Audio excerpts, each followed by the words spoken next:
السلام علیکم ورحمۃ اللہ وبرکاتہ۔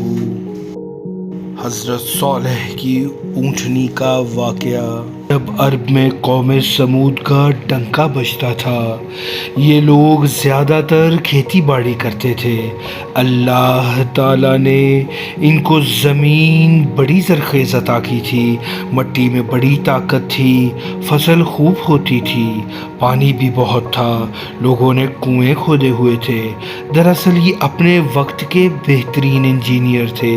ان کے محلات، قلعے اور مکان ان کے ہنر کا منہ بولتا ثبوت تھا۔ میدانوں میں بڑے بڑے محل تو ہر زمانے میں بنائے جاتے تھے، لیکن قوم سمود کا حیران کن ہنر پہاڑ تراشنا تھا۔ یہ لوگ کبھی مناسب پہاڑ کا انتخاب کرتے، پھر اسے تراشنا شروع کر دیتے، یہاں تک کہ پہاڑ میں مکان بنا ڈالتے۔ یہ مکان غارنما ہرگز نہیں تھے، ان میں ہوا، روشنی کا مناسب انتظام تھا۔ پہاڑ میں تعمیر ہونے کی وجہ سے یہ بہت مضبوط تھے۔ انہیں خوبیوں کی وجہ سے پورے علاقے میں ان جتنا خوشحال اور طاقتور کوئی اور ملک نہیں تھا، اور یہ خوشحالی اور طاقت کا گھمنڈ تھا جس نے انہیں مغرور اور ظالم بنا دیا تھا۔ ارد گرد کی بستیاں ان کے ظلم سے بچی نہیں تھی۔ خدا کی بخشی ہوئی نعمتوں کی وجہ سے قوم سمود عیش کی زندگی بسر کر رہے تھے اور اپنے نبی اور رسول حضرت ہود علیہ السلام کی تعلیمات کو بھلا چکے تھے۔ انہی حالات میں ایک نوجوان کا چرچا ہوا۔ سرخ و سفید رنگ، لمبا قد اور مضبوط جسم کا مالک نوجوان عام لوگوں سے الگ تھلگ رہتا تھا۔ اپنے زمانے میں فضول رونقوں سے اس کے دل میں بالکل بھی جگہ نہ تھی۔ اسے بدکتوں میں رکھے ہوئے بتوں سے بھی سخت نفرت تھی۔ لوگ اس کی زبان سے بتوں کے متعلق نفرت کے کلمات کئی دفعہ سن چکے تھے، لیکن اس کی شرافت اور دیانت کی وجہ سے اسے کچھ نہ کہتے تھے۔ اس نوجوان کا نام صالح تھا، ایک معزز قبیلے کا باوقار شخص جسے بعد میں اللہ نے اپنا نبی بنایا۔ حضرت صالح علیہ السلام نے شہر کے بڑے بڑے لوگوں کو دعوت دی۔ انہیں کھانا کھلانے کے بعد لوگوں کی آمد کا شکریہ ادا کیا اور انہیں بلانے کا مقصد بتایا۔ اے لوگو، آج میں نے تمہیں وہ باتیں یاد کرانے کے لیے بلایا ہے جن کو تم بھول چکے ہو۔ یہ علم ہے کہ تم اس بات سے انکار نہیں کرتے کہ اللہ ہی نے تمہیں اور تمہاری زمین کو بنایا ہے، لیکن اس کے باوجود تم اس کی عبادت کرنے کی بجائے جھوٹے خداؤں کے سامنے جھکتے ہو۔ اے میری قوم کے سرداروں، یہ گمراہی چھوڑ دو، ایک اللہ کی عبادت کرو، وہ تمہارا اصل رب ہے، اسی سے اپنے گناہ کی معافی مانگو اور سرکشی کا رویہ چھوڑ دو۔ حضرت صالح علیہ السلام کی گفتگو کے جواب میں ان سرداروں نے کہا، اے صالح، ہمیں تم سے بہت امیدیں تھیں، ہم تمہیں بہت معزز اور باوقار شخص سمجھتے تھے، لیکن تم نے ہمیں گمراہ کہہ کر ہمارے باپ دادا کے دین کو گالی دی ہے۔ تمہاری کوئی بات ہماری سمجھ میں نہیں آئی، آخر ہم ان خداؤں کی پوجا کیوں چھوڑ دیں جب وہ ہمارے باپ دادا پوجتے رہے ہیں؟ تم نے ہمیں بہت مایوس کیا۔ حضرت صالح علیہ السلام نے انہیں سمجھانا چاہا، لیکن وہ ناراض ہو کر وہاں سے اٹھ آئے۔ انہوں نے حضرت صالح علیہ السلام سے کہا، خبردار کیا کہ اگر انہوں نے یہ باتیں عام لوگوں سے کی تو نتائج کے ذمہ دار وہ خود ہوں گے۔ حضرت صالح علیہ السلام نے سرداروں کی اس دھمکی کو کوئی اہمیت نہ دی اور اپنی رسالت کا عام اعلان کر دیا۔ یہ خبر جنگل میں آگ کی طرح پھیل گئی کہ صالح نے رسول اللہ کا دعویٰ کر دیا ہے۔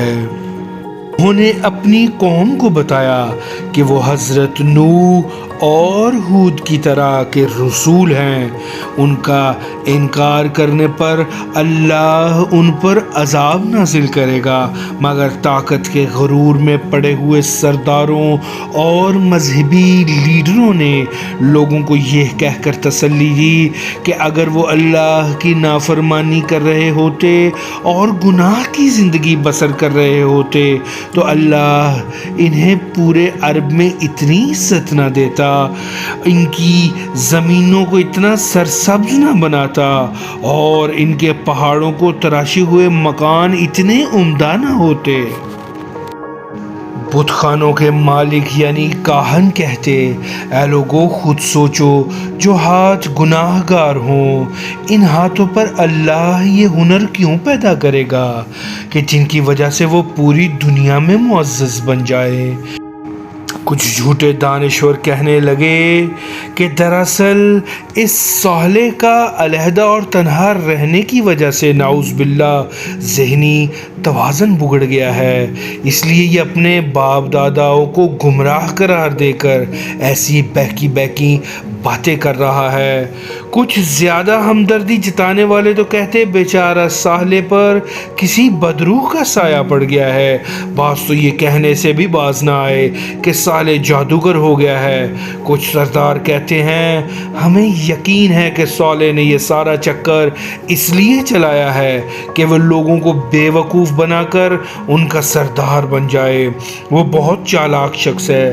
لیکن حضرت صالح علیہ السلام نے سرداروں اور بت قدوں کے کاہنوں کو ان باتوں کی کوئی پرواہ نہ کی اور اپنی تبلیغ جاری رکھی۔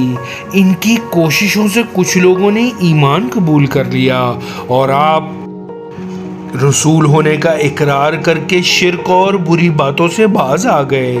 ان میں اکثر ایسے تھے جو غریب اور عام لوگ تھے۔ قوم کے سرداروں نے ان ایمان لانے والوں کو بے وقوف قرار دیا اور حضرت صالح علیہ السلام کا خوب مذاق اڑایا۔ کئی برسوں کی تبلیغ کے بعد سمودی قوم آپ سے تنگ آ گئی اور آپ کو اپنے طاقتور قبیلے کا معزز شخص ہونے کی وجہ سے کوئی نقصان بھی نہیں پہنچا سکتی تھی۔ قبیلے کے کسی فرد کا قتل ہو جانے کی وجہ سے جنگ کا لمبا سلسلہ شروع ہو جاتا۔ چنانچہ قوم کے سرداروں نے بت قدوں کا کاہنوں سے مل کر ایک وفد بنایا۔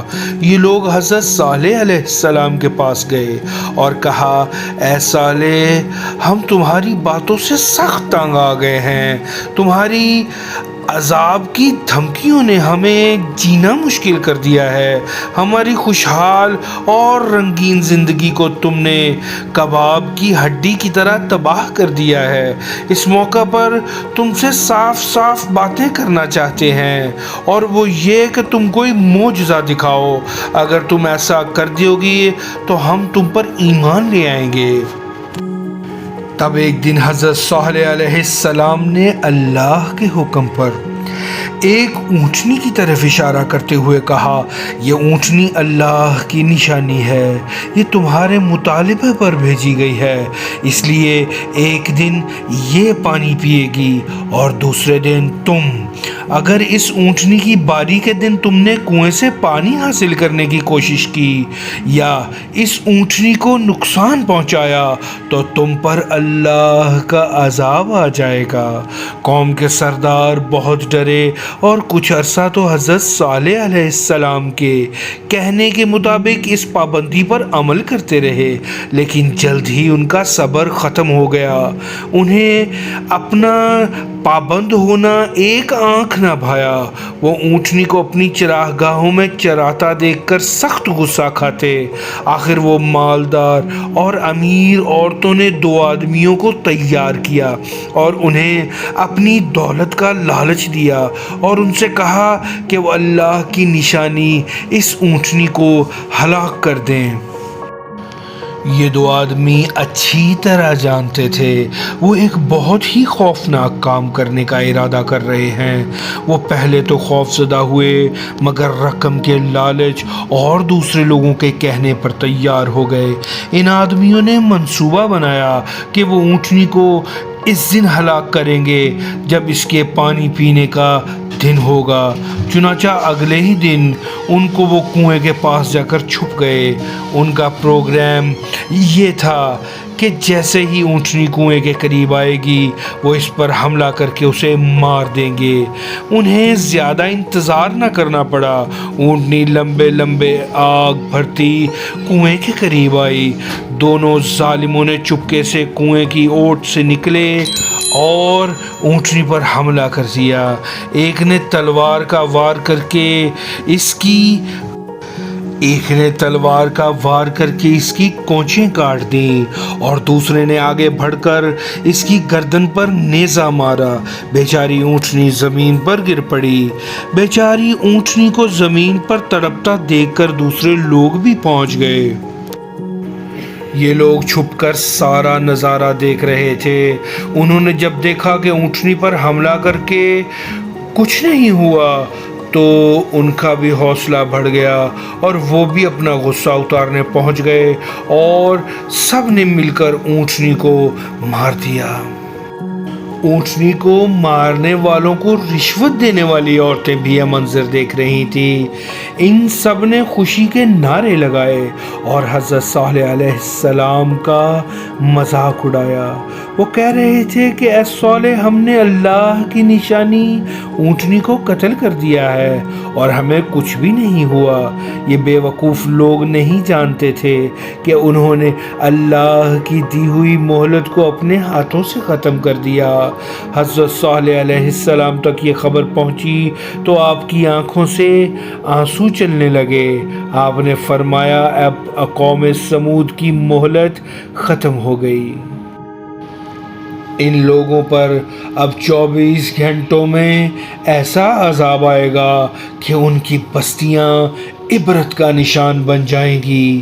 حضرت صالح علیہ السلام کی یہ بات جب اونٹنی کے قاتلوں کو پہنچی تو وہ بڑے خوف زدہ ہوئے، مگر معافی مانگنے کی بجائے انہوں نے حضرت صالح علیہ السلام کو شہید کرنے کا منصوبہ بنایا۔ 9 قبیلے اکٹھے ہو گئے۔ ہر قبیلے نے ایک ایک جنگجو منتخب کیا اور فیصلہ ہوا کہ رات کو حضرت صالح علیہ السلام کے گھر پر حملہ کر کے ان کا قصہ پاک کر دیا جائے گا۔ انہوں نے ایک دوسرے سے وعدہ لیا کہ وہ حضرت صالح علیہ السلام کو شہید کر کے سب قبیلے ایک دوسرے کا ساتھ دیں گے۔ یوں حضرت صالح علیہ السلام کا قبیلہ بھی باقی قبیلوں سے بدلہ لینے کی جرت نہیں کر سکے گا اور ڈر کر خاموش ہو جائے گا۔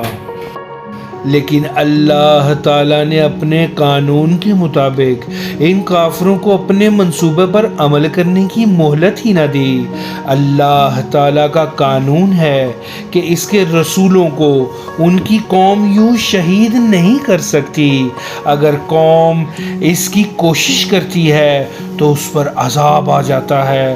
چنانچہ حضرت صالح علیہ السلام کو اللہ تعالیٰ نے حکم دیا کہ اپنے ماننے والوں کو لے کر راتوں رات وہاں سے نکل گئے۔ اسی رات وادی میں ایک خوفناک طوفان آیا۔ بگولے کی شکل میں اس طوفان کی گرج انتہائی دہشتناک تھی۔ اس نے اہل سمود کو تنکوں کی طرح بکھیر دیا۔ مضبوط محلوں اور قلعہ نما مکانوں میں رہنے والے یہ بدقسمت لوگ اب اللہ کی پکڑ میں تھے۔ صبح ہوئی تو ان کی بستی عبرت کا نمونہ بن چکی تھی۔ ایک بھی کافر زندہ نہیں بچا تھا۔ مکانات اور محلات کا تو ذکر ہی کیا کرنا۔ پہاڑ بھی یوں نظر آ رہے تھے جیسے کہ ان کے آر پار ہوا گزر گئی ہو اور پہاڑ محل پتھروں کے نہیں بلکہ کپڑوں کے بنے ہوئے تھے۔ ہوا نے آگ کی طرح ان سب کو جلا کر تباہ کر دیا۔ حضرت صالح علیہ السلام پر ایمان لانے والوں کے ساتھ فلسطین کے علاقہ رملہ کے قریب جا کر آباد ہو گئے اور باقی زندگی وہیں گزاری۔ آئیں اپنی اصلاح کریں۔